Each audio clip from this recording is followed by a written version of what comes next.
They were now joined by Mrs. Jennings. "How do you do, my dear? What? All alone?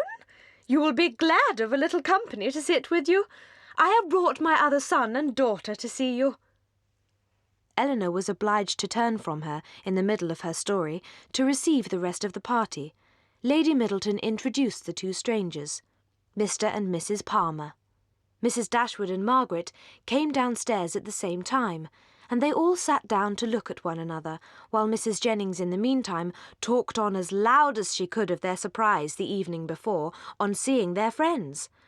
Mrs. Palmer laughed heartily at the recollection of their astonishment. "You may believe how glad we all were to see them," added Mrs. Jennings, leaning forwards to Elinor. "But, however, I can't help wishing they had not made such a long journey of it, for you know," nodding significantly and pointing to her daughter, "it was wrong in her situation.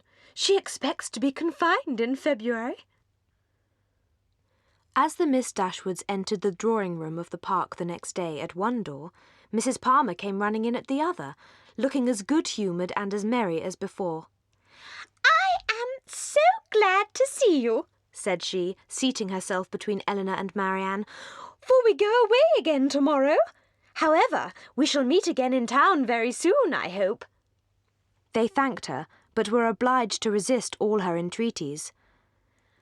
"Oh, my love," cried Mrs. Palmer to her husband, who just then entered the room, "you must help me to persuade the Miss Dashwoods to go to town this winter." Elinor was again obliged to decline her invitation, and by changing the subject put a stop to her entreaties. She thought it probable that as they lived in the same county, Mrs. Palmer might be able to give some more particular account of Willoughby's general character than could be gathered from the Middletons' partial acquaintance with him. She began by inquiring if they saw much of Mr. Willoughby at Cleveland, and whether they were intimately acquainted with him. "Oh, dear, yes, I know him extremely well," replied Mrs. Palmer. "Not that I ever spoke to him, indeed. But I have seen him for ever in town. I know why you inquire about him very well. Your sister is to marry him. I am monstrous glad of it." "Upon my word," replied Elinor, "you know much more of the matter than I do, if you have any reason to expect such a match." "I met Colonel Brandon Monday morning in Bond Street, just before we left town, and he told me of it directly." "You surprise me very much. Colonel Brandon tell you of it? Surely you must be mistaken." "But I do assure you it was so, for all that. Oh, he did not say much, but he looked as if he knew it to be true, so from that moment I set it down as certain." "Is Mr. Willoughby much known in your part of Somersetshire?" said Elinor. "Oh, yes, extremely well. Nobody is more liked than Mr. Willoughby wherever he goes, and so you may tell your sister." Mrs. Palmer's information respecting Willoughby was not very material, but any testimony in his favour, however small, was pleasing to her.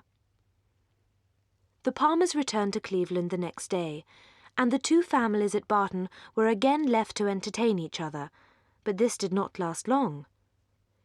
In a morning's excursion to Exeter, they had met with two young ladies, whom Mrs. Jennings had the satisfaction of discovering to be her relations, and this was enough for Sir John to invite them to the park.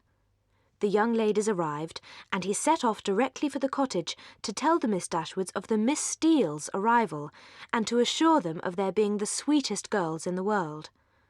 Sir John wanted the whole family to walk to the park directly and look at his guests. When their visit to the park and consequent introduction to these young ladies took place, they found in the appearance of the eldest, who was nearly 30, with a very plain and not a sensible face, nothing to admire. But in the other, Lucy, who was not more than 2 or 23, they acknowledged considerable beauty. "And how do you like Devonshire, Miss Dashwood?" asked Miss Steele. "I suppose you were very sorry to leave Sussex." In some surprise at the familiarity of this question, or at least of the manner in which it was spoken, Elinor replied that she was.